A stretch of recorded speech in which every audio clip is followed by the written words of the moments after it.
নমস্কার, গ্রিন ডায়েরির আরেকটি নতুন ভিডিও নিয়ে আমি অমরেন্দ্র চলে এসেছি। আজকে একটু অন্যরকম আলোচনা করে নেব।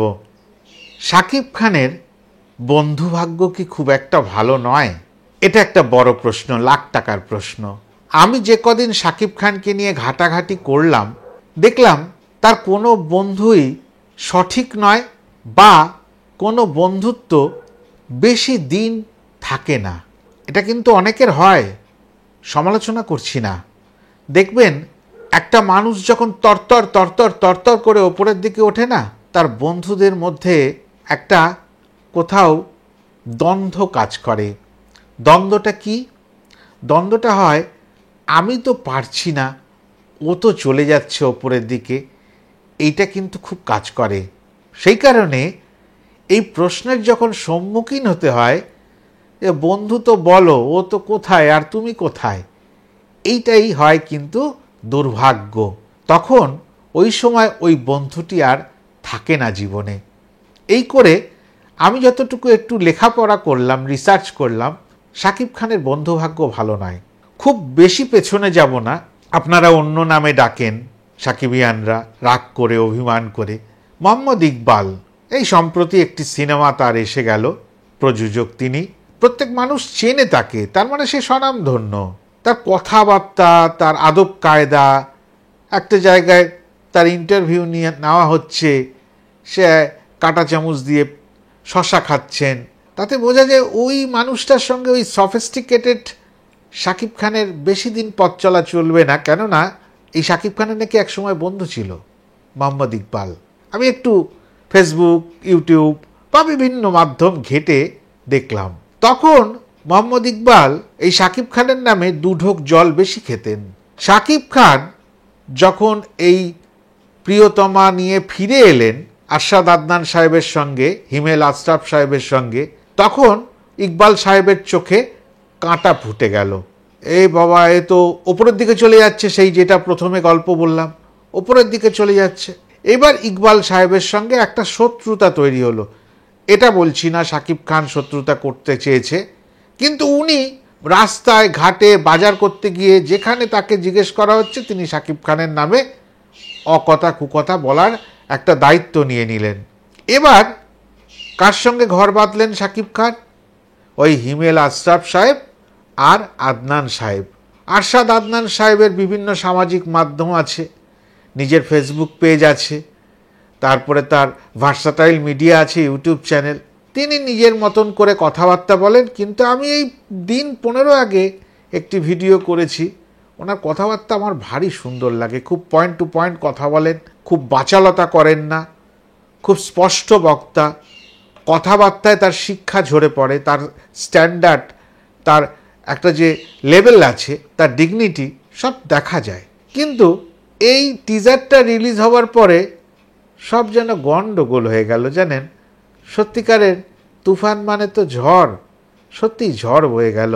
বিশেষ করে বাংলাদেশে আমার বেশ কিছু পোস্ট, মানে সামাজিক মাধ্যম ছাড়া তো আমি রোজ চলে যেতে পারছি না, আমার পক্ষে তো সেটা সম্ভব না গিয়ে বাংলাদেশের ঘরে ঘরে কার ঘরে কি কি কথা হচ্ছে সেটা সংগ্রহ করা।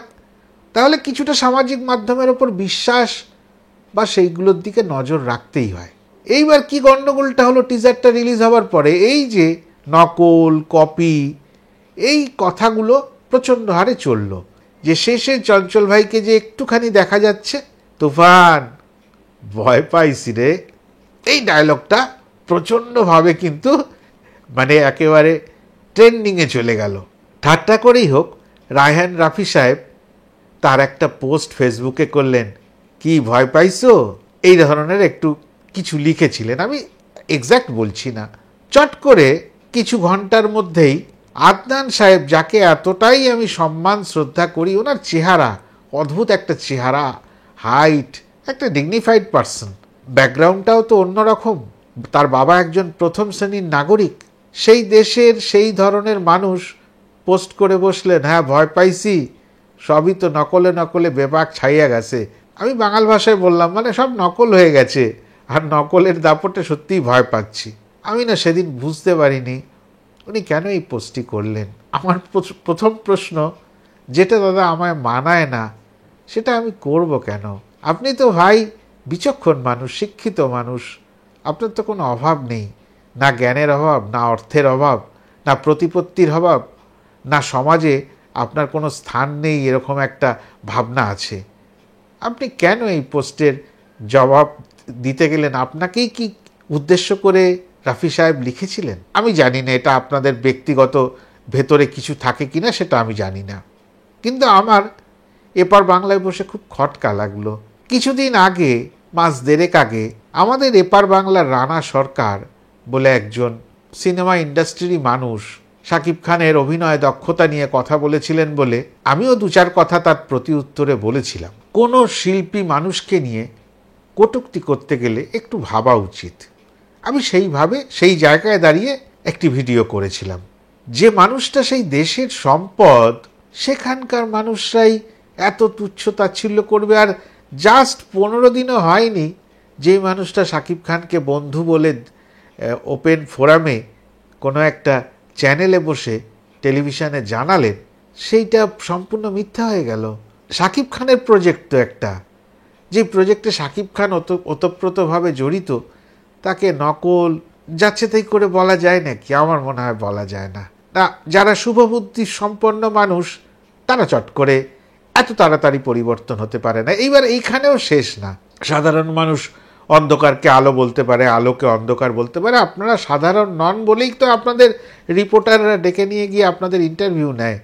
রাস্তা দিয়ে আপনারা গাড়ি থেকে একবার নেমে একটা যদি কোল্ড ড্রিঙ্কসও কিনতে মার্কেটে নামেন, তাহলে লোক ঘিরে ফেলে, ওইটা অমুক সাহেব, ওইটা অমুক দাদা, অমুক ভাই। আপনাদের চেনে। আমি যদি রাস্তা দিয়ে হেঁটে যাই, আমায় কটা লোক চিনবে, আপনাকে কটা লোক চিনবে? তা যাই হোক, যেটা যার বুদ্ধি যার বিচার। দিন পোহালো না, ওই তুফানেরই একজন প্রযোজকের সঙ্গে, আমি তাকে খুব ভালো করে চিনি না, সবাই বলেছেন বলে আমিও বলছি, আর কপি বলতে পারেন, আমার এটা কপি, অনুসরণ, অনুকরণ বলতেই পারেন। সেখানে তার সঙ্গে একটা ছবি দিয়ে আরশাদ আদনান সাহেব লিখে দিলেন, আমি তুফান টিমের সঙ্গে আছি, উইশ করে দিলেন, শুভেচ্ছা জানালেন তুফানকে। তাহলে দুদিন আগে আপনার কি হয়েছিল ভাই? আপনার মাথা কি ঠান্ডা থাকে না? মাঝে মাঝে গরম হয়ে যায় সাধারণ মানুষের মতন, কিন্তু আপনাকে তো দেখে বোঝা যায় খুব ঠান্ডা মাথার মানুষ, বিচক্ষণ মানুষ। একটা মানুষের মনে জায়গা তৈরি করে সেই জায়গাটা ভেঙে দেওয়ার তো ঠিক না। এবার সাকিব ইয়ানদের মন ভেঙে গেল, এবার তো ধর ধর ধর ধর ধর ধর রব, ভার্সাটাইল মিডিয়া আনসাবস্ক্রাইব করে দে, সব বেরিয়ে আয়, হ্যাঁ আমাদের ভাইকে নিয়ে বাজে কথা বলেছে। হলো না একটা গন্ডগোল? দরকার তো ছিল না। কিন্তু দু একজন কন্টেন্ট ক্রিয়েটার বললেন, আমার সত্যি কথা অত অভিজ্ঞতা নেই, অত জ্ঞানও নেই, এটা একটা মার্কেটিং স্ট্র্যাটেজি ছিল, নিজেদের মধ্যে দ্বন্দ্ব করে লোককে জাগিয়ে রাখা যে আসছে নতুন সিনেমা তুফান শাকিব খানের। হতেই পারে, আমি এ তর্কে যাব না। যাই হোক, যে কোনো শুভবুদ্ধি সম্পন্ন মানুষের কাছে একটাই আশা নিয়ে এই ভিডিওটা শেষ করব, খামোখা সাধারণ মানুষকে বিব্রত করবেন না। আর সাকিবিয়ানরা বড্ড অভিমানী, যেটা ভালো সেটা ভালোই বলেন, আর যেটা খারাপ তারা চট করে কিন্তু সেটার থেকে মুখ ফিরিয়ে নেন। সেটা যেন বারবার না হয়, বাংলাদেশ ফিল্ম ফ্র্যাটার্নিটিদের জন্য ভালো জিনিস হবে না।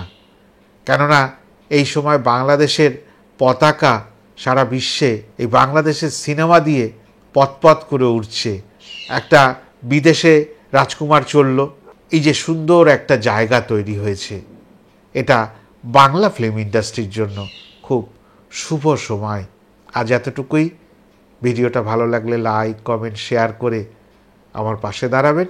আর যারা এখনও চ্যানেলটি সাবস্ক্রাইব করেননি, দয়া করে সাবস্ক্রাইব করে নেবেন। নমস্কার।